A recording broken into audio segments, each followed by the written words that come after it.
Hey everybody, I'm so happy you're here. I was just hearing the word of socially conscious people in this room all wearing masks,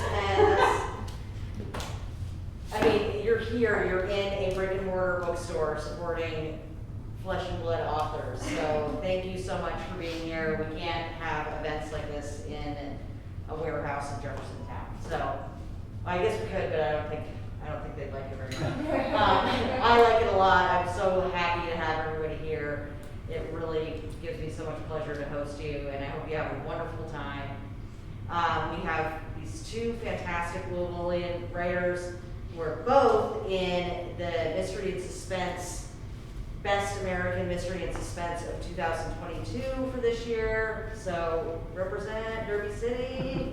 I'm not going to blather on and on. I'll just let you know that we'll adjourn for about 10 minutes before 8 to give you a chance to pick up the book, which there's some at the front of the store and some at the counter. You're not going to want to miss getting a copy of this book.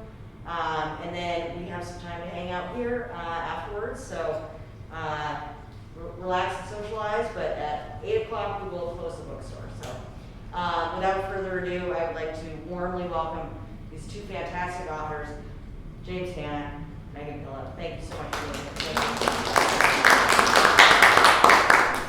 It happened finally. It did. It happened.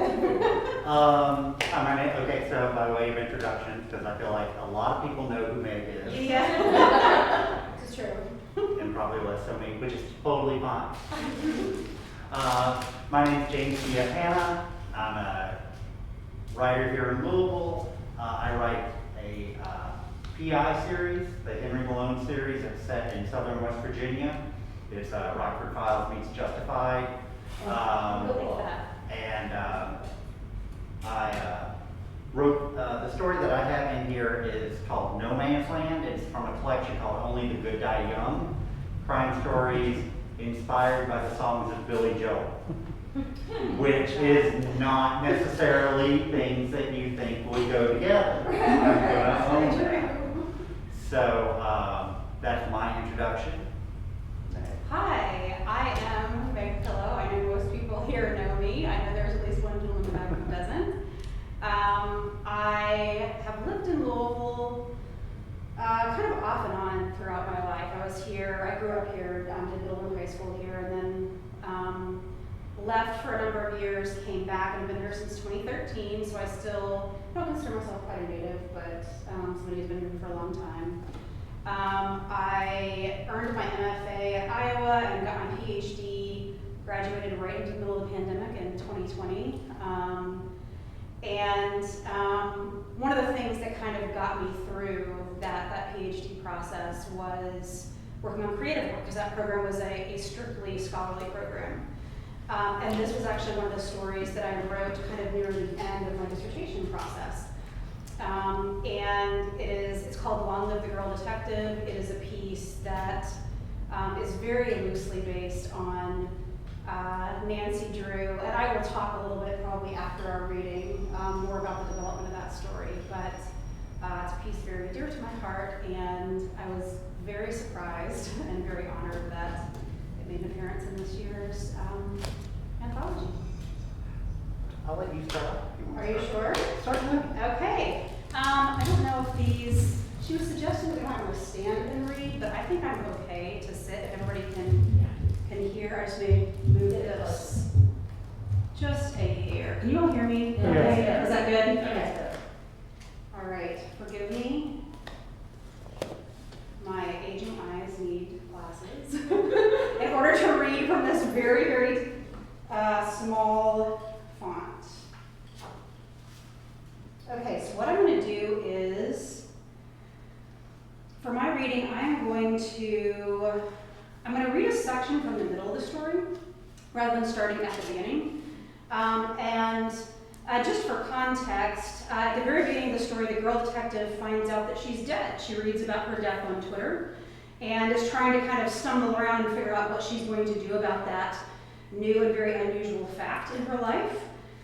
She kind of gets her act together, drinks her coffee, takes her kids to school, and then contacts the boy detectives, aka the Hardy Boys, who have been assigned to solve her murder. And so that's where I'm going to pick up. I'm going to read a section about her interaction with the boy detectives.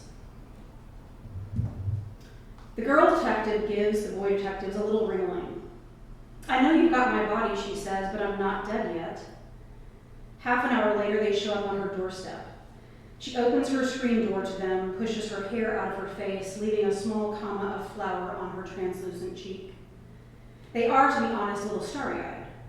Until now, she's only been a name that's a constant ripple in the fan threads online and a shining set of features. The girl detective with the satin hair, the girl detective with the silken grin. She is smaller than they imagined in real life, but she is bigger too. She is baking something. They catch the warm smell of cinnamon, nutmeg, a hint of banana. Her mother's secret recipe.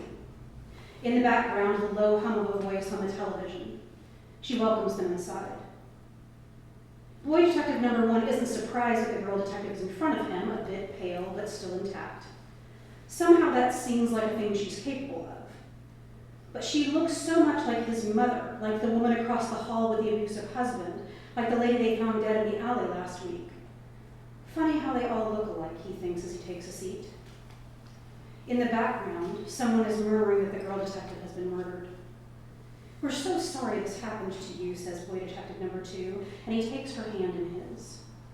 How pale her skin is, how cold, how much it feels like the hands of all the other dead girls in the morgue. But when he looks at her hand, he realizes she isn't pale at all. In fact, he can see his own skin shimmering just beneath the surface of hers, as if she can take on any cast.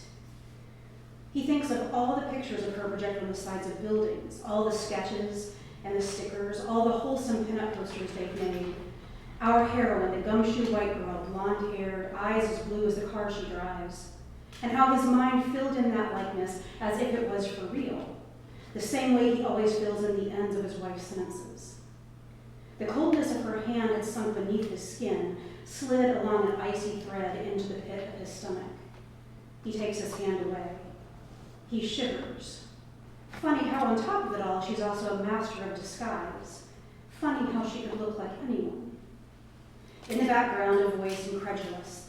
The girl detective did not go gentle into that good night. She raged against the dying of the light. What can you tell us about your attacker, he says. I remember nothing, says the girl detective, but I'll find out. The lamp behind her shines through her face like light through a fog. Be careful, he says, this is dangerous business. I promise to be as careful as a pussycat walking up a slippery roof, she says. In the background, a voice mocking. The girl detective thinks there's no teacher-like experience player, and you'll know that when you've logged a little more. What can we do to help, he says. You can tell me where our body is. City morgue, drawer B5. Boy detective number 2 will not meet her eyes. You looked at me naked, didn't you, in the morgue? He pulls at his collar. I remember nothing. The girl detective sighs. Things might have been different if she had been killed in the Pacific Northwest, left on a riverbank, wrapped in plastic like some delicate crumb pastry. But her body was shoved behind a dumpster in Illinois, so she is left with these 2 delicate crumbed pastries of men. She crooks a finger at the first one, leans in, pushes a lock of nearly invisible hair from his cheek, and whispers into the pale pink whorl of his ear, "Go on home now, I've got a handle on this." In the background, a voice enraged. The girl detective knows that the ability to tell your own story in words or images is already a victory, already a revolt. What are you going to do, says boy detective number 1. The girl detective leans back and wipes her hands on her apron. She traces her finger along the creep of ivy that sprawls across the fabric and remembers how her mother used to trace her finger exactly the same way. The leaves spiral away from their vine like a dozen different possibilities, like a dozen different lives. She remembers how she looked at herself in the mirror in the bathroom at the church just moments before she married. A woman in white, like a million women before her, and the words rose up in her, "We are a legion of ghosts." For a moment, she looked past herself and saw the ghost of her mother there too, standing just behind her, wearing this apron, tracing her finger along the thin line of vine that runs through the center. She used to think all of it began that day she was married, that finger on the vine, the fragment of skin that kept her there. But gradually they crept in, the moments before the marriage, the big ones and the little ones that led her there. There was no neat little fix for a death like this. She will have to reach back and back and back to the moment when she became a person in order to truly become a person again. This time she will have to rupture something to animate herself, and again, the memory like a vine stretching itself towards the sunlight. The mirror, that moment before her marriage when she thinks the ghost of her mother is mouthing something, but the ghost isn't there. It is only the girl detective, whispering to herself in the mirror alone. Chaos killed the dinosaurs, darling. Everything that rises must converge.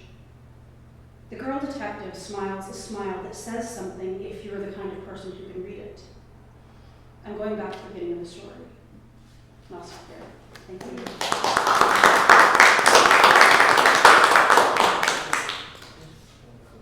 Thank you. So good. So I'm going to acknowledge this, that when I read Nick's story for the first time, I was so in awe of it because it's, since it's in a crime anthology, it's obviously a crime story, but you really approach it from such a different way. And first, I kind of want to talk about the origin story. So Sure. I know you said that you mentioned in your notes in it that it was based, you said loosely based off of Nancy Drew. Talk a little bit about that. Yeah, so essentially there was a comic that was proposed in January 2020 to celebrate the 90th anniversary of Nancy Drew. That comic, which was supposed to memorialize Nancy Drew, presented the idea that Nancy Drew had been killed and that the Hardy Boys were going to solve her murder. And I immediately took offense to that. Partly because I think Nancy Drew is superior to Hardy Boys, but also because I thought we're not going to fridge, Nancy Drew. Like this is not going to be the 90th celebration of her. And so I used that as like my launch point for writing the story. She dies, the Hardy Boys have signed on, but her ghost essentially, even though her body's sitting in the morgue, her ghost is insisting, I am not dead, I'm going to figure this out, and I don't need the men to help me with this. And so that's kind of where the origin was. But as I was writing, I realized it became something a lot more than that. It became a story about my own divorce that I was going through or had just completed. It became a story about the relationship between a mother and daughter, even though the mother was dead. And it became a story about anger and grief in a lot of ways. And I knew part of that was because of my own personal experiences that I was going through, but also partly because the person who got me into Nancy Drew from the very beginning was my Aunt Frances, who died very young. She died when she was 37 years old, and one of the things that she left me was a collection of Nancy Drew books. And that was one of the things that I did in the wake of that death, was to kind of, work my way through those stories, so they became a source of comfort for me. So the story just kind of built from there. It became something much more than about crime alone. So. Something that you do in the story that is very interesting to me is it's such a piece of metafiction. Mm-hmm. I feel like, there's quizzes and listicles and Yes. and all these little diversions in it. Where did that come from? That came from me wanting to acknowledge both, like I wanted the girl detective to be a real person on the page, like even though she's a ghost, like she makes her kids hamburgers for dinner, at one point in the story. She picks them up from school, takes them to school. So I wanted her to be a real person, but I also wanted to acknowledge the legacy of Nancy Drew, and to kind of weave in the way that that this particular character has become very much part of our cultural consciousness. And so the way that I wanted it to read was, I wanted there to be a distinct narrative, right? Like a chronology that moves you from point A to point B throughout the course of the story. But also I wanted these moments that felt almost like internet chatter. Like you were like dropping in, like pulling up a web page and reading a little bit there, and then moving on someplace else and reading a little bit there, to give you like a sense of not the fullness of the story, but just the sense of the importance of the character in culture at large, yeah. I thought the way you wove all of that together was so interesting. Thank you. But still building, I mean, in other hands, it would probably could have been just a traditional sort of, you know, a noir or a crime story. And you took it down a very different path. I thought that was a really interesting way to approach it. Thank you. As I probably thought. And I hope that you will do some reading for us as well. Yours. So, by way of introduction on this, like I said, the story is called No Man's Land. It's loosely inspired by a song off of the last Billy Joel album, River of Dreams, that came out in '93. The song's called No Man's Land. And we're going to get far less reputable than what Meg just did. And you're going to see what I mean. Barry washes the night down with a half bottle of bourbon to balance out the cocaine, and he's dead asleep when two guys with necks like tree stumps knock the front door off its hinges. They find him in his bedroom and throw a pillowcase over his head, which rouses him to a state adjacent to consciousness. "You don't look like no king to me," one says. "At least he's wearing underwear," the other one says. Barry instinctively tries to fight, but there's one of him and two of them.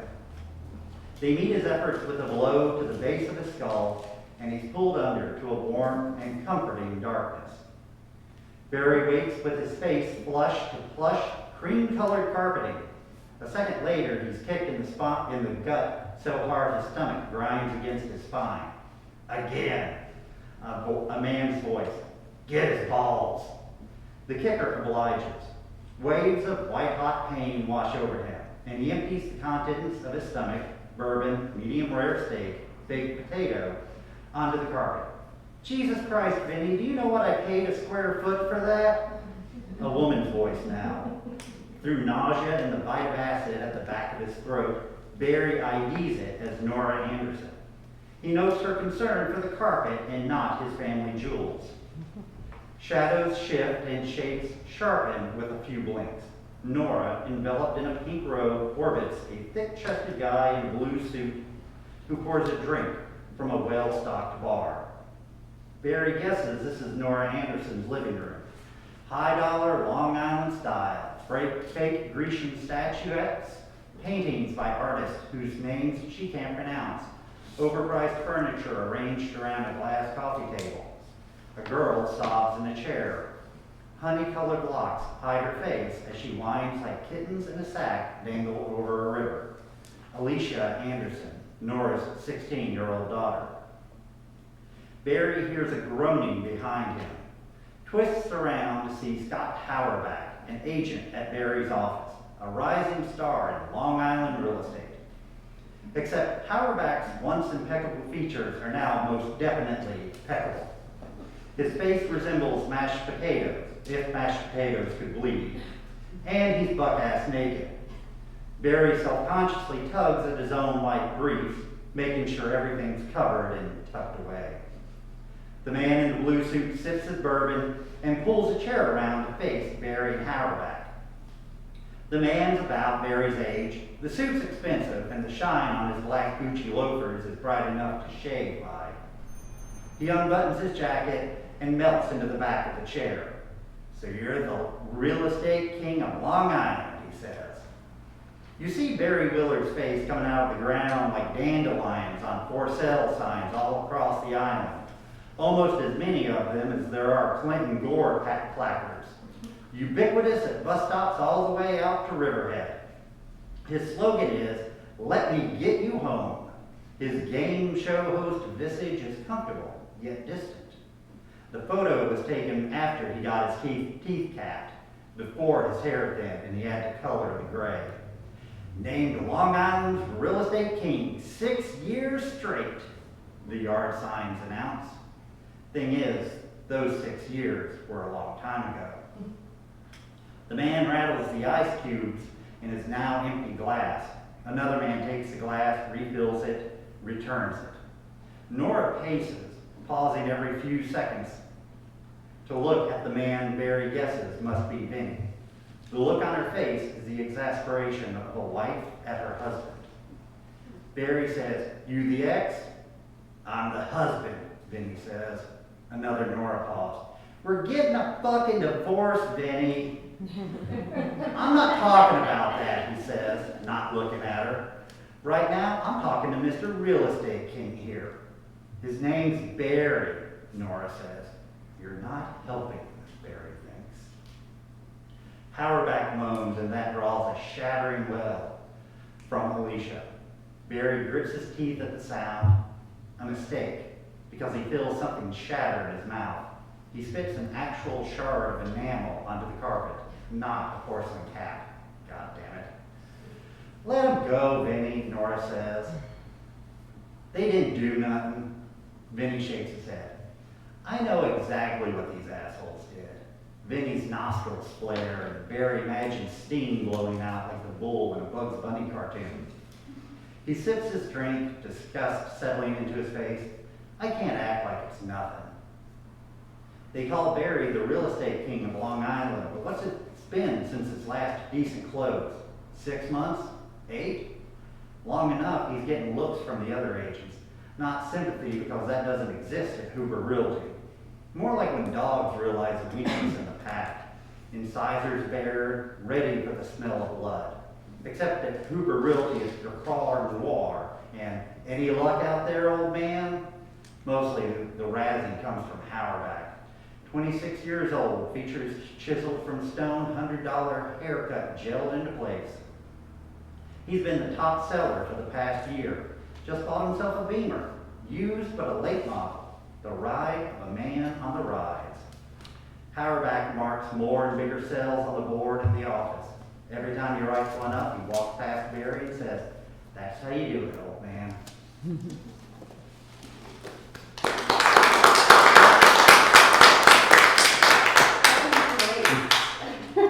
I love getting the opportunity to hear him read after reading it on the page. That's always one of the best parts of going to readings, because like the distinctness of the voice, like it's so vibrant on the page already, but listening to it come alive when you're reading is something I really love.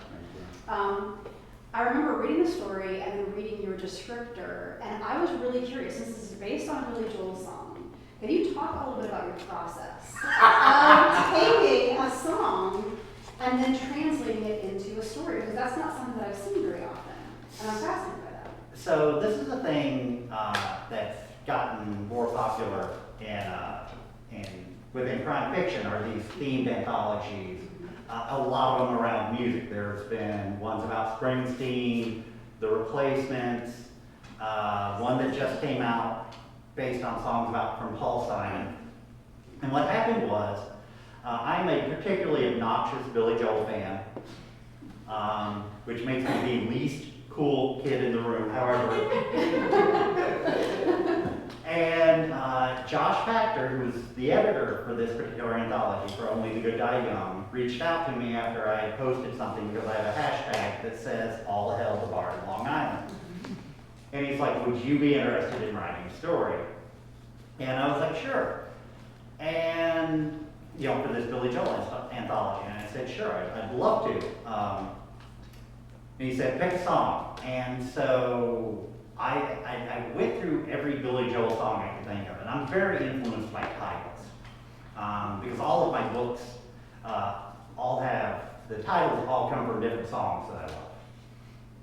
And I liked No Man's Land. I wasn't super familiar with the song, but I liked the title because it sounded very noir. I thought, okay, I can work with that. And then I listened to the song about 150 times. And Billy Joel made more money off of me listening to this song than I made off of writing this story. And I'm just going to tell you, the man doesn't need that money at this point. But I don't begrudge it much. So anyway, I listened to the song, and the song, and I mentioned this in the notes, and if you heard your notes, the song is very much sort of like Billy Joel at the last grasp of being an angry young man. But, middle-aged and rich. And so the song was recorded about 1992. And so, he mentions in the song, real estate development, he's mentioning Amy Fisher, cocaine, all of this stuff, and it was like, okay, I can play with this. So as I thought more and more about it, I was like, okay, 1992, well, 1992, Clinton Gore. 1992, Amy Fisher. 1992, the year the movie Glengarry Glen Ross came out, all about real estate agents. So I was like, okay, this is playground. This is a fertile playground for me. And so I really just started fiddling with this, and I'm really curious about what your process is like. So like, it was really just for me finding these disparate elements and figuring out how to make them work. And so I just started writing, and my first draft on this story was 7,000 words, which was not going to work. And so by the time that Josh and I worked through everything on it, I think the final draft on it is like 3,500 words. There is so much that just got cut. And here's the thing, I'm from Eastern Kentucky. I've never been to Long Island. I don't know a thing about it. I spent probably a week and a half just reading stuff about Long Island. Now, Josh is from Long Island. Josh grew up in Levittown, one of the great social experiments. And so I send him the first draft, and he's like, yeah, okay, it needs a little work, and here's everything you got wrong about. Awesome. Which was actually great, because the thing was, what I didn't want to do was write a story that didn't feel authentic. And it was, and one of his requests was to write something that felt that he wanted as many of the stories to take place in Long Island, because it was Billy Joel, as possible. And so a lot of the struggle in that was just to make it feel authentic to that. Yeah. That is fascinating. That actually is like the perfect editorial relationship, to be writing about something that you don't know about, but being matched with somebody who is like an authority. Yeah. I mean, it's a painful process, I know, but that is really remarkable. Well, and I always give Josh an amazing amount of credit, because because this was so like straight up honesty. This was, so I was 6 books in, 6 novels into writing my books. But this was only my 3rd professional sale, short story sale. Okay. And so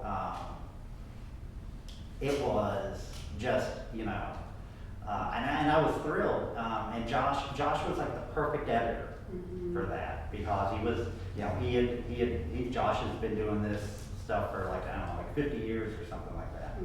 So he was the absolute perfect match for this, and I always give him an extraordinary amount of credit for guiding me through it and patience. So I was clueless in what I was doing. I have one more question for you, but I will also give a definite nod of thanks to my editor as well, Brandon Taylor, who was a finalist for the Booker Prize last year. Actually was still heading up recommended reading when I submitted. It was actually the last story that he published as editor. And that section that I read from you, for you all, was one of the sections that he helped me really tailor. And his advice was key, I think, in making the story work. So I think that's, like both of us talking about this, like we get to where we get to because we have really, really good editors helping us along the way and helping really polish these stories and get them to where they are. We would not be able to do that without them. My last question is, I know that because the story was a departure for you, I'm really curious about like whether there was a different process, whether there was anything you learned through this process, since this is different than what you usually write about. So it kind of was. So my stories are all Appalachian based. I write really about Eastern Kentucky and Southern West Virginia because that's where I grew up. And that's where I'm always comfortable about writing. And also I'm super lazy. So like, if I don't have to do a whole lot of research, that's great. You know, and if you, and so like, you know, if you grow up in Eastern Kentucky, the great thing is I grew up in Eastern Kentucky in the 80s, 70s, 80s, and very little has changed. You know, I mean, like when you are walled in by mountains that are hundreds of thousands of years old, or however old they are, very, you know, not a whole lot changes in that time. And so, working on this story completely changed. One, I had to write outside of the voice that I'm normally comfortable with, because my books, my Henry Malone series, are all written in like the traditional first-person PI voice, which is very sarcastic and wise-ass and possibly me. So there's that. But with this one, it was really just wanting to have a much looser sound to it. I think, what was it? James Elroy, the crime writer James Elroy, I forget, might have been LA Confidential. His editor was like, it's like 150 pages too long. And he just went in and like killed verbs. He was just like, he didn't actually edit anything out of the story, except he was just like that, and that's how he got like this weird jazz bop vibe to his voice. Was just, he was cutting out anything extraneous in the sentence, and it was just like boom, boom, boom, boom. Wow. And so I can't do that because he does it well already. But I wanted it to be a looser style, and that's actually a little bit of the voice that is carried over into some of my other short stories to varying degrees. Some would argue degrees of success, but yeah, I mean, it was a completely different process because I'm also a pantser. I never write anything knowing specifically where it's going. Yes. Yeah. Like I figured out the ending on this story. I was walking through Shawnee with a friend of mine, not Shawnee, out in the Highlands, with a friend of mine, and I was like, oh yeah, that's how that guy's gonna die. She was like, okay, that's disturbing. What about you? I mean, like, do you know where you're going when you start? Oh, very rarely. Every once in a while I have a piece that I know, like I know where it's going to end up. But often I'm very much a pantser also, which basically, for those of you who aren't familiar, it basically means that we like fly by the seat of our pants when it comes to planning our work. We depend more on muse and inspiration than we do on being really organized and systematic. And for me, that's actually one of the things that I needed, especially when I was working on my dissertation, because that process was so regimented. And I do think it shaped the development of both my style and my writing practice, because I needed the opposite of like this rigid, organizational style.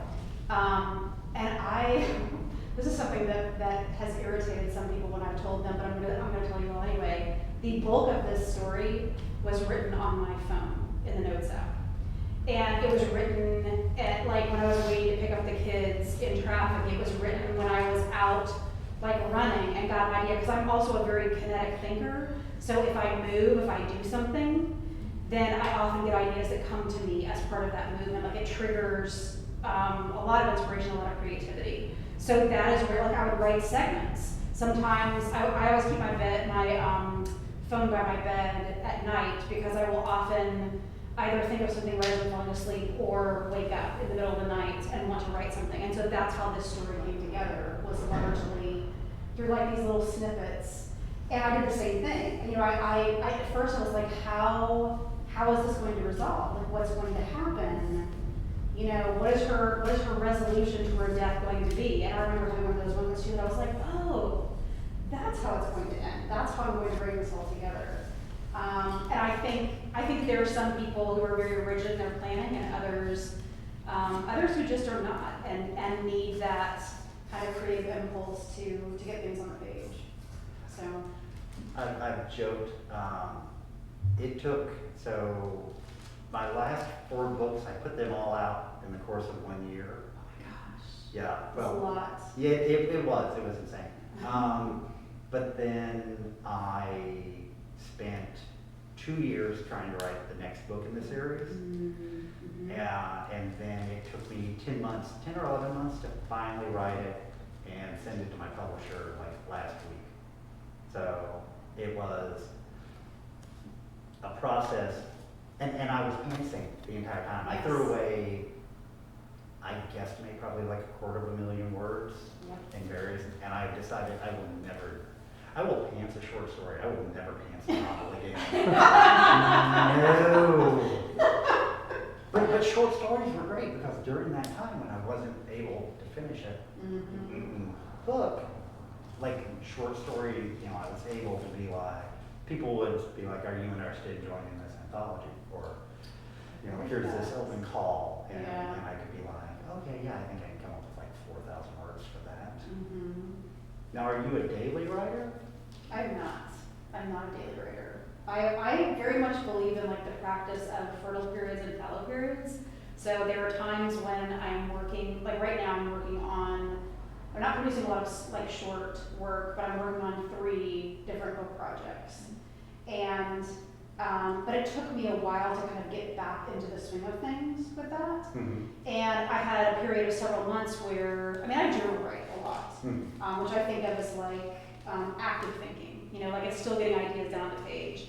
So I guess I do that part every day, but I do not like work on a piece of writing every single day. Like I have to feel like I am really organized together and like ready to actually put my thoughts into action in order to be prepared, like mentally prepared to sit down and do that work. What is that even like? What do you mean to feel organized like Yeah. that? I will sit down sometimes after not writing, like not working on a piece for months, and I will write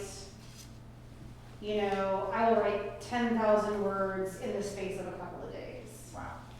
I've had to have that time of thinking about it and processing before I can actually get to that point where I can execute.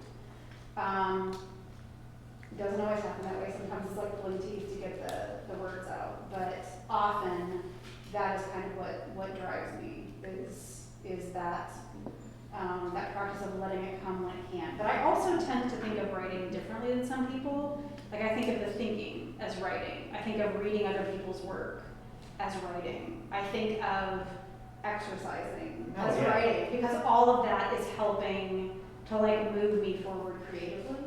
So I may not be sitting down on my computer, because I also type. I don't write anything longhand. I cannot do that. I can't do that.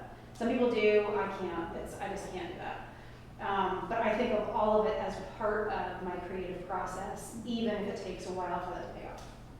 So, what about you? Do you write every day? I do. So I admire that. I feel like it's a little more disciplined than my approach. So I joke about this. This is legitimately the truth. So I wake up at 4:45 every morning. I try to sit down.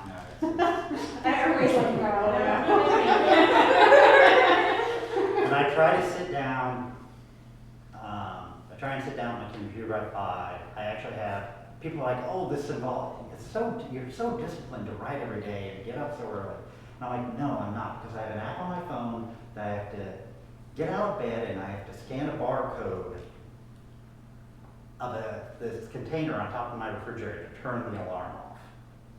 Oh. My coffee pot automatically goes off at 4:40, so by 10 till 5, my coffee is done. I have another app that shuts down my internet access from 5 till 7:30 in the morning. So, and it's going by a combination of what Faulkner said, which was I only write when I'm inspired, but luckily I'm inspired every day at 9 a.m. And Raymond Chandler, who said and I'm making up the times, he's like, I block off like 7 to 11 every day to write. I I may not write every day, but I can't do anything else. And so it's basically 2.5 hours where I can't get on Twitter, I can't get on Facebook, I can't get on Discord, I can't get on, I can't get on, any social media or anything like that. Now, I own about 8,000 books. I can sit and read, but then I can read at any time. Why am I up before, dawn and not writing? So, and I try to be like 1,000 words a day. Like right now, I'm working on a novella project for a series of novellas that another writer, Frank Safiro, writes. And I have to have about a 25,000 words novella, and I have to have it done by December 1. So I'm like neck deep into trying to finishing that, and so cranking out about 1,200 words a day, so I can have it done with enough time to like edit and rewrite. Are you a big rewriter? Really depends on the piece. I mean, some pieces come together very organically, but what I'm often doing with pieces is I will often repurpose old stories. So for example, I had a story that came out in Tri-Quarterly last year. And it started off, it was a story about a woman who has just had a baby. She also has 2 toddlers. She's been left home alone. She's a former journalist. And her husband is now off. He's a journalist as well, and he's off writing a story about trekking across Antarctica. And she's at home with these kids, and you get these interspersed sections of what he's writing this feature story about Antarctica and what she's going through. She's starting to have a hemorrhaging problem. That is the baby's like 2 months old. Plus, there's a hurricane that's settling in. She's never lived in an area with a hurricane before, so it's kind of like alternating between these 2 senses of doom, but also like looking at the very gendered nature of women's and men's work.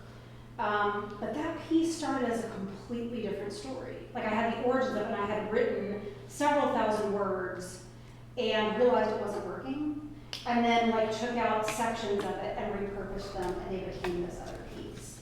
So I do that a lot. I will have pieces that are failures, that I write, that I think are beautifully written, that are not successful at all.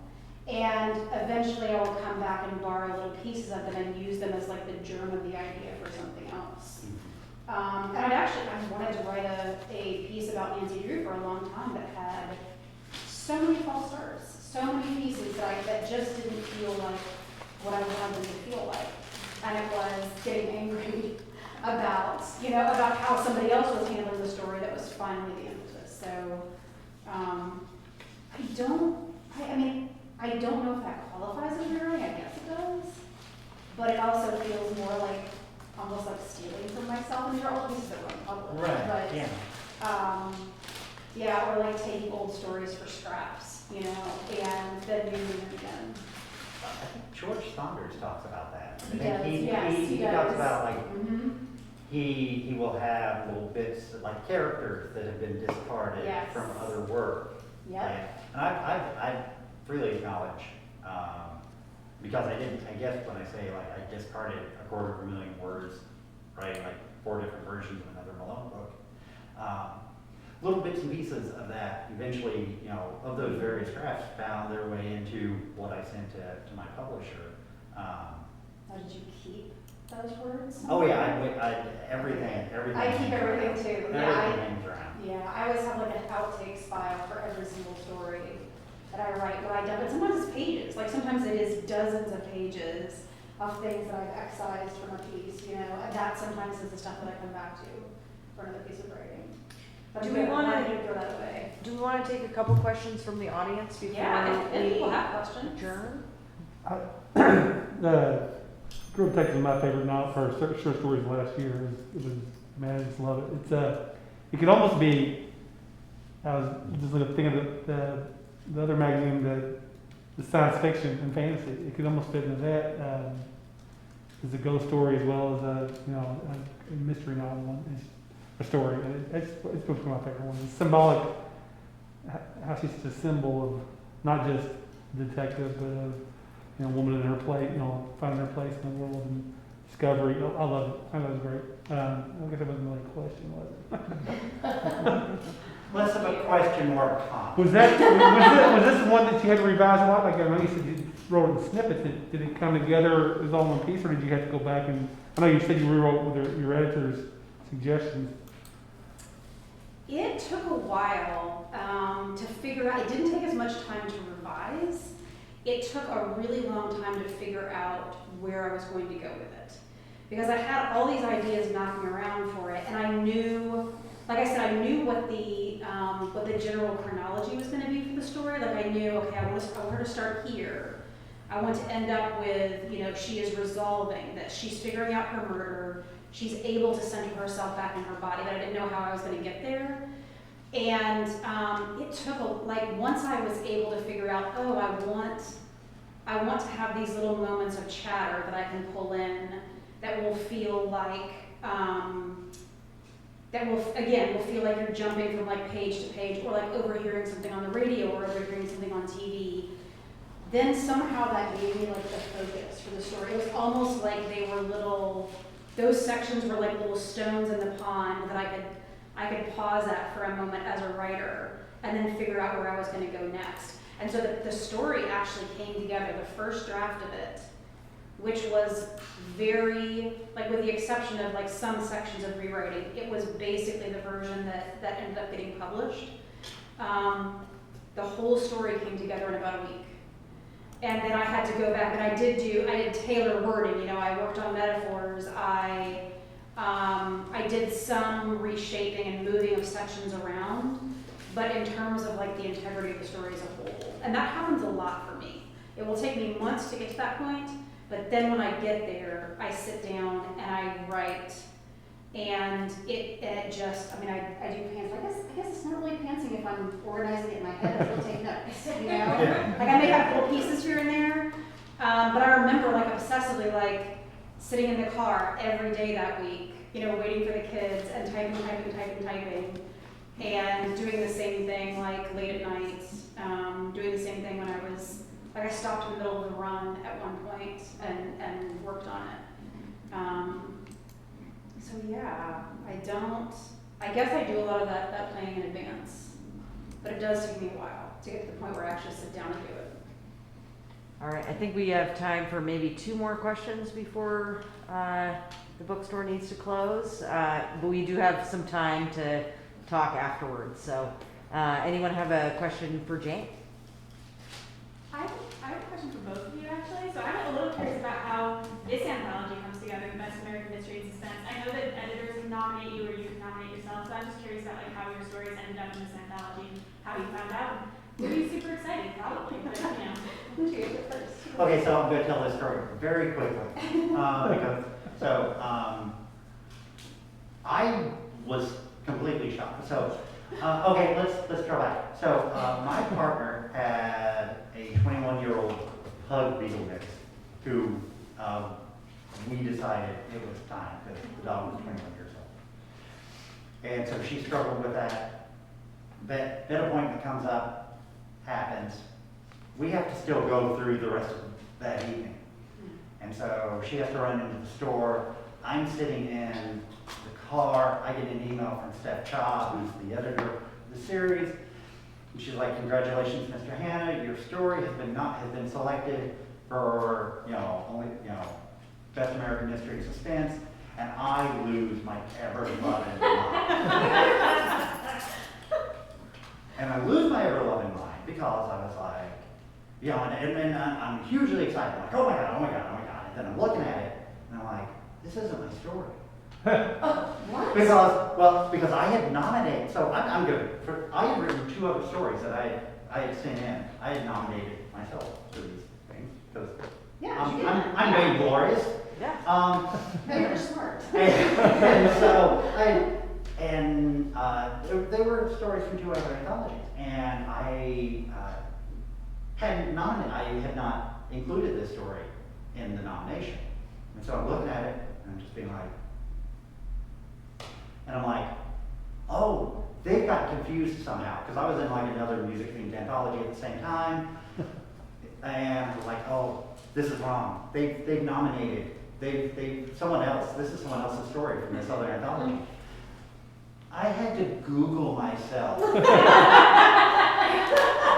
I had to Google my own damn self That's hilarious. to prove that I had written this story, because I was so disconnected from like the idea of this story, and then it's like, oh, and then like I lose my mind, and my girlfriend comes out of the store, and I'm screaming like banshee and everything, and then I explain everything to her, and she's like, I'm sorry, I'm not more excited, my dog's dead. Bringing the crowd down. Subsequently, super excited for me. Got the book on audio just so I could listen to someone read the story. So, great girl. Well, last question, please, and then I we'll. will answer this very Yes. quickly. Yes, So I have no idea exactly how this happened. I also, like, I am very pro nominating yourself for things. I nominated this story for Best American Short Stories. I totally did not think that it would be a fit for that. Like realistically, like we all know the stories that generally end up there. But I was like, why not? But like, I'll do that. I'll submit to that. So then when I got the same email, I was like, wait a minute, I didn't nominate for this. Like, what happened? How did this happen? So I have no idea how that process went. I don't know if somebody in Electric Lit nominated the story. I don't know if somebody else nominated the story for this series, which of course when I got the email, I was like, of course, this would have been a perfect fit. I should have thought to send it here, but obviously it got to the right place. So it was still such a surprise and like one of the best moments, because this is one of my favorite stories that I've ever written. I'm now in the process of expanding. I'm writing a series of interconnected stories, novel and stories. I'm calling it a mosaic novel. Outstanding. And so the story is intact. The story will stay intact, but I'm writing more stories in the world around that, and you will see characters that will weave in and out of those stories together. And it will also have the same elements, the same kind of chatter. So I have a whole section that is missed connections of her romantic life. I have a series of rules for time travel that you get to see, like kind of what she does. So it's going to have like a very similar feel in terms of a traditional short story alternating with these kinds of moments of internet chatter, and strange forms. One is a letter. There's a letter in there. So I mean, I'm hoping that it will turn out well, but yeah, I felt like that was like the final push. Getting it in this was the final push for me to say, yeah, I need to expand this and make this into a novel / interconnected stories. Well, talk about suspense, everybody.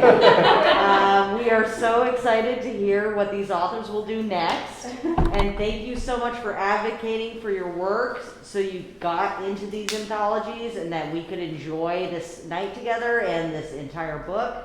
Thank you for bringing attention to Louisville writing community. We're so happy to have you here, and happy book birthday. Happy author event, birthday, or whatever. I think this is the first time we've hosted you both, or at least in my tenure. So everybody, please give a very warm round of applause. James, thank you so much. Thank you so much. All right, folks. Okay. We have